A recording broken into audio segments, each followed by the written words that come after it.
Parceros, un saludo muy especial. Hoy estamos dándole el preludio a lo que serán nuestros nuevos podcasts.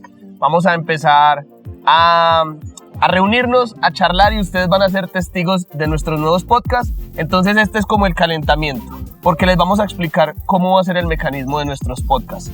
Vamos a tener 13 minutos. ¿Por qué 13? Porque aquí les tengo poquito menos.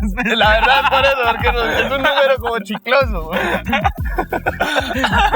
Entonces simplemente vamos a hablar sobre un tema para que ustedes se vayan habituando a este mecanismo. ¿Cuántos minutos? 13. Porque aquí las tengo, pero se los pongo. Y los temas van a ser sorpresa, los va a poner el doc. Entonces, este es el calentamiento. Luego están haciendo en este momento el estudio donde van a hacer los podcasts, comprando micrófonos y todo. Y a la cuenta de unos arranca. 13 minutos. Bueno. ¿Para hablar de qué? Bueno, vamos a hablar hoy de hipertrofia. Ay, No mucho estudié. aumento, trofia, tamaño. Ok. Aumentar el tamaño. Entonces, lógicamente, hipertrofia muscular, nada que ver con hipertrofia adiposa, no quisiéramos eso ahora. Entonces, a ver, empecemos. Farid, Sí, señor. secreto, dígame un trío. ¿Le gustan los tríos? Sí. Sí, pero Sí. ¿Viviana De qué? hecho, con Viviana la he querido No, invitar y no me ha aceptado. Dígame cuál sería el trío clave para aumentar la masa muscular. Pero así, concreto. Listo, Recuerde trío que clave. tenemos ¿cuántos Lo minutos? primero que se me viene a la 13. cabeza sería entrenamiento, alimentación y suplementación. Sí. Aunque yo soy ambicioso y yo le metería cuarteto. Yo llamaría a otra persona, una Ahí. amiga, por ejemplo, una amiga. Ok, bueno, yo diría que, a ver usted qué le parece. Entrenamiento vital, alimentación y suplementación dejaría uno solo, comida. listo. ¿Y descanso le parece? Ah, exacto. Sí, Ese era ok. el que yo invitaría de cuarto. Ah, ok, bueno, listo. Entonces empecemos, pero creo que sea un poco concreto. ¿Cuánto tiempo va? Ya van 13. Entrenamiento. Entrenamiento. Hablemos de entrenamiento. ¿Cómo debería ser un entrenamiento clave para hipertrofia? Bueno, listo. El entrenamiento tiene varias cosas o puntos a tener en cuenta, sin embargo no podemos perder este mapa.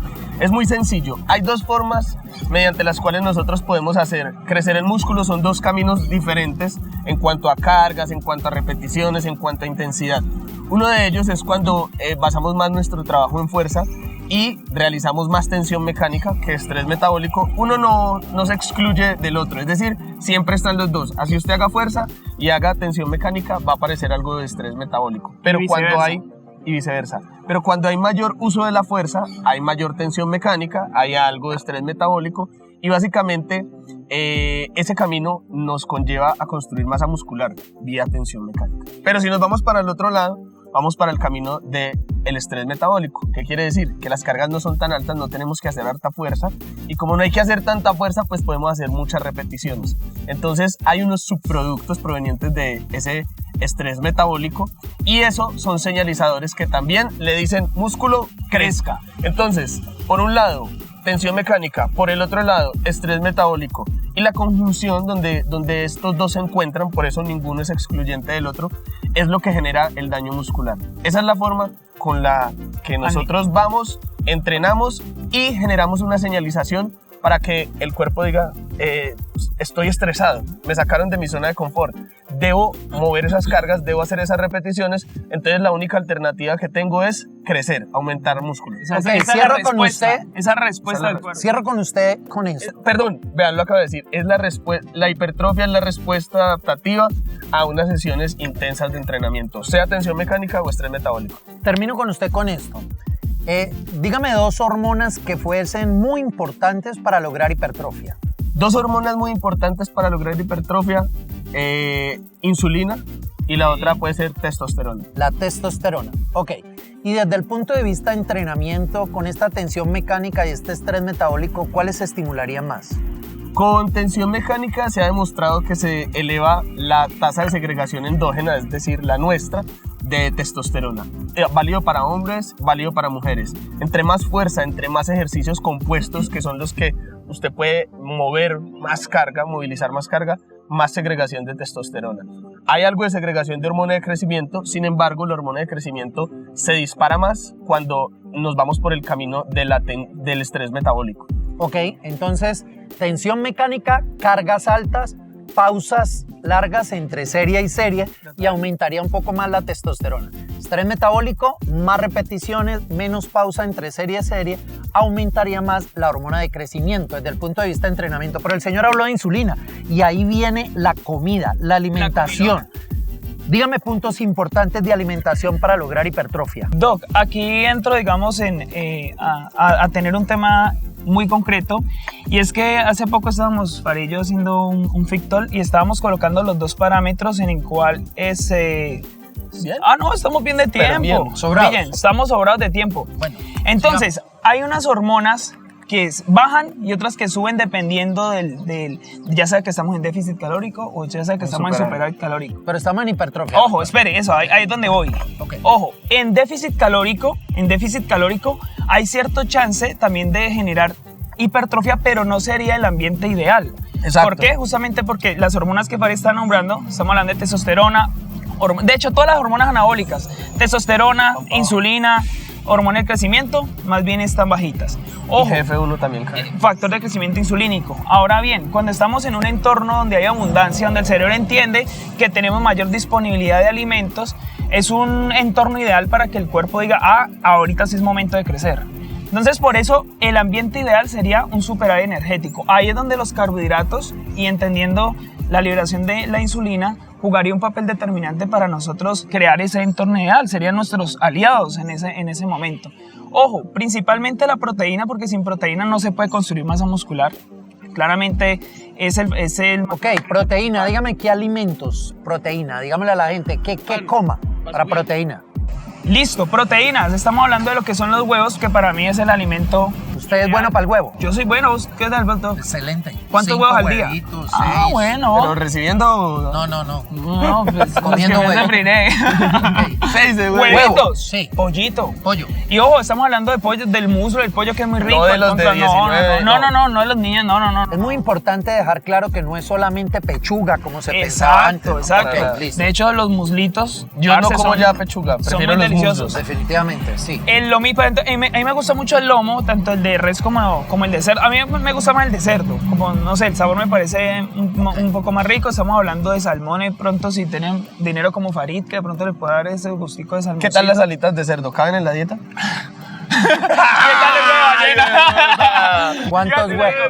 ¿Cuántos huevos pone la ballena? Listo, ok. ¿Cuántos huevos? Todas estas son fuentes de proteína que Sobre todo de claramente... origen animal. Son Sí, las sí. mejores para maximizar la síntesis de proteína. Doc, ahí yo le hago una pregunta.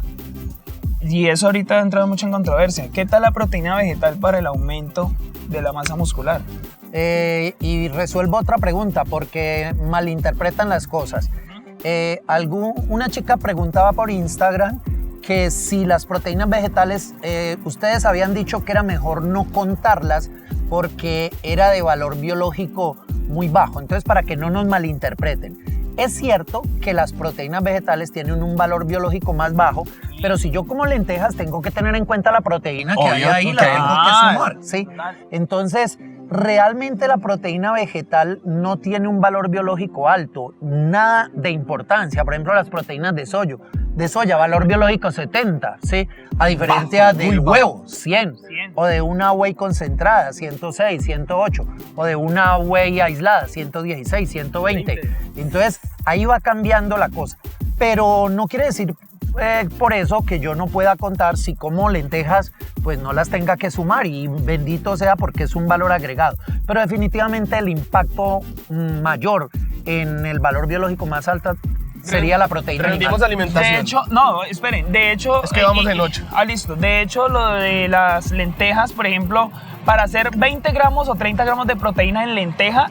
Se come más carbohidratos. Exacto, que y proteína. el impacto calórico es mucho más elevado. Ojo con esto, y lo hacíamos en una capacitación hoy. Ustedes, muchachos, deben de tener, y señoritas, señorita, tendría que tener en cuenta en la proteína que yo voy a consumir el aminoácido más importante, que es la leucina.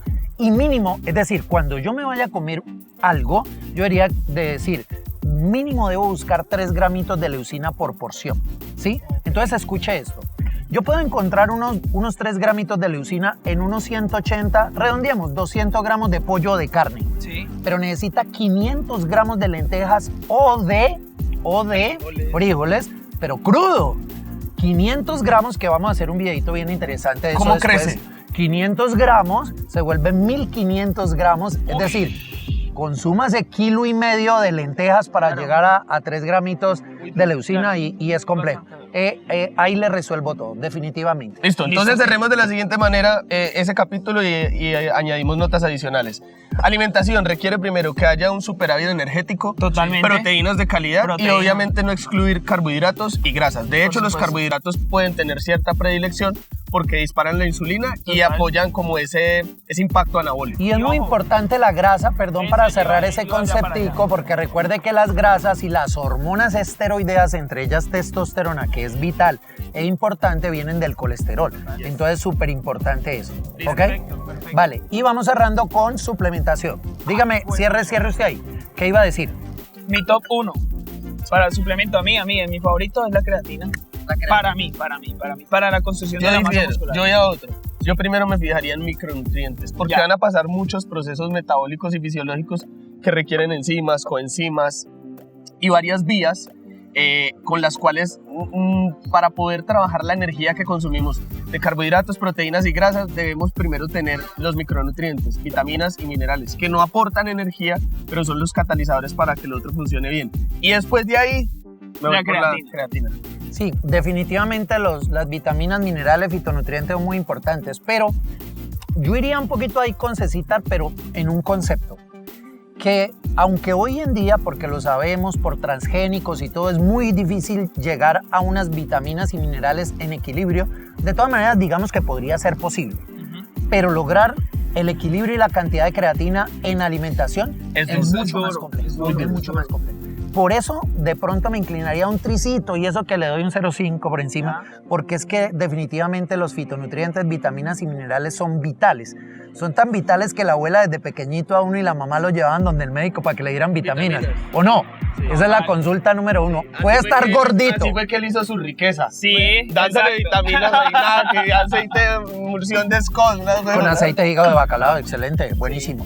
Bueno, muy importante, y cerrando eso, omega 3, ¿sí? Uy. Y por eso hablaba del aceite de hígado de bacalao, porque el omega 3 como tal es una grasa esencial que casi no se encuentra. Me refiero en la dieta normal, porque los pescados, el ácido docosahexanoico se encuentra allí y encontrarlo en los vegetales es muy difícil y el equilibrio EPA y DHA es muy difícil. Entonces ese también es un suplemento que es muy difícil, Faría, encontrarlo en la dieta y que sería vital porque estas grasas son muy importantes en general para nuestra salud y para estimular estas hormonas tiroideas. Entonces es vital. Yo tengo una pregunta ahí, Doc, en cuanto 20 a la EPA y la DHA. La EPA Colombia, 20 segundos. DHA, ¿no? DHA y EPA. Sí. ¿Cómo sería la relación ideal en cuanto a decir este es un omega 3 bueno? Lo que pasa es que debería haber una relación entre ellas 2-1, no EPA 2, 1 DHA, pero es que muchas veces ni siquiera se encuentra eso. Nosotros tenemos una base y vamos a lanzar un muy buen omega 3 con 600 miligramos que es excelente entre EPA y DHA. Brutal. Muchachos, muchas gracias. Esto fue Fitness en 13 porque aquí tengo para que me... Para que me las des. 13. Es una introducción. Listo, Ey, nos vemos en el próximo nos ya del vemos- estudio. Sí, en el próximo ya del estudio, parce, y no se pierdan. Vamos a estar en Spotify. En Spotify. En Spotify. Así que Entonces, bueno. parce, vamos a vivir de esto si Dios nos lo permite. Vea, Si Dios 58, 59. Chao. ¡Véngale! 13. ¿Cuántos minutos fueron? 13. Aquí las tengo porque... Fitness en 13, no se pierdan el próximo capítulo.